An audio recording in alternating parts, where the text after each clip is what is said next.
My name is Laura. I never liked mirrors, but I never understood why. When I moved into my new apartment, I noticed mirrors everywhere, one in the hallway, one in the bedroom, one in the bathroom, and even a small one in the kitchen. It felt strange, but the place was cheap, so I did not ask questions. At first, everything was normal. The days were quiet and the nights were even quieter. No neighbors, no voices, just deep silence that made me feel alone but also calm. On the fourth night, I woke up at exactly 3:12. I did not know why, but I felt cold and uneasy. My eyes slowly moved to the mirror in my bedroom and I saw it was turned slightly to the side. I was sure I had left it straight before sleep. I stared at it for a long time and then told myself it was nothing and forced myself to go back to sleep. The next day, I forgot about it and went to work like always.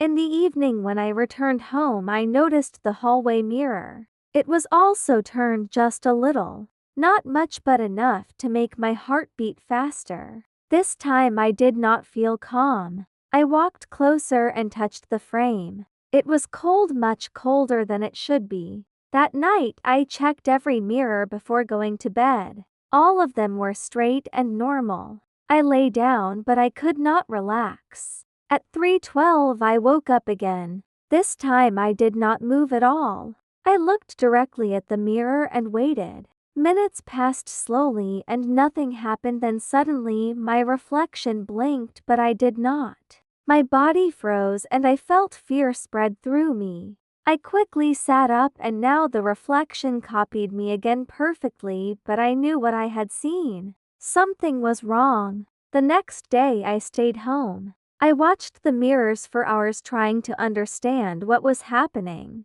Everything looked normal again and nothing strange happened. I started to think maybe I was tired or maybe I imagined everything. Then in the hallway mirror, saw something again for just 1 second. A woman was standing behind me, very close, almost touching me. I turned around immediately, but there was no one there. When I looked back at the mirror, I saw only myself again. My breathing became heavy and my hands were shaking. That evening, I covered all the mirrors with cloth because I did not want to see them anymore.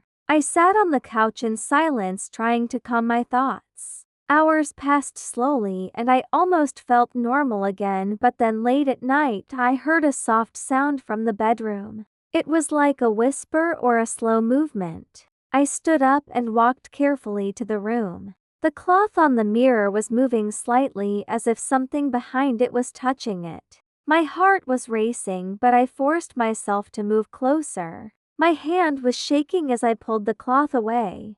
The mirror was clear and this time she was there. A woman, pale and still, looking directly at me. Her eyes were empty but full of sadness at the same time.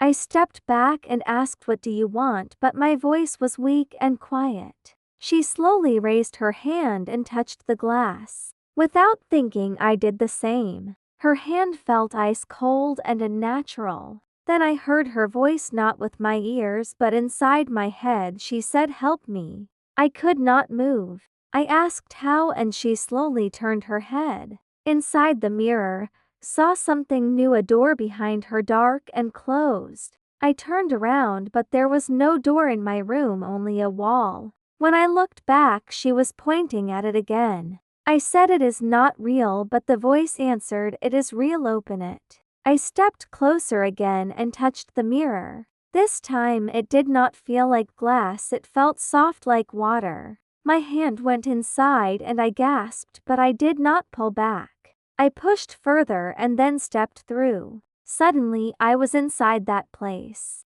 It was cold, dark and empty, with gray walls and no windows. Only the door in front of me. The woman was now standing beside me, not in the mirror, but next to me like a real person. She looked weak but calm. She said, "Thank you," in a quiet voice. I asked where we are and she said, "This is a place where people forget." I asked, "Forget what?" and she answered the truth. She slowly walked to the door and said, "I was trapped here for a long time and now you opened it." My heart was beating fast and I felt something was very wrong. I asked what happens now and she looked at me for a long moment and then said, "Now someone must stay."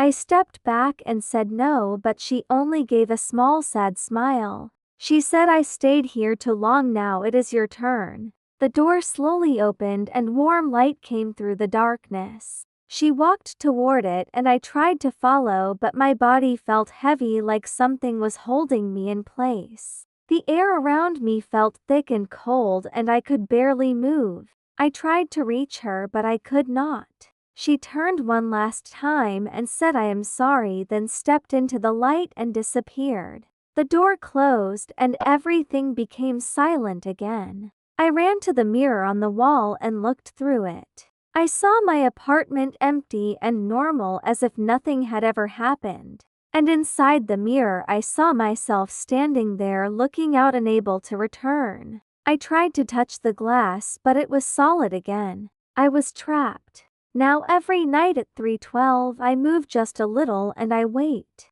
I watch the room I once lived in and hope someone will notice me. Sometimes I try to speak but no sound comes out. Sometimes I press my hand against the glass and wait for someone to do the same. I do not know how long I have been here, but time feels different, slow and endless. And now I understand why I never liked mirrors, because they are not always just reflections. Sometimes they are doors and sometimes they are prisons, and if someone looks too closely one day, they may see me, and if they do, maybe they will come closer. Maybe they will touch the glass and maybe they will open the door, because not everything you see is safe and some doors should never be opened.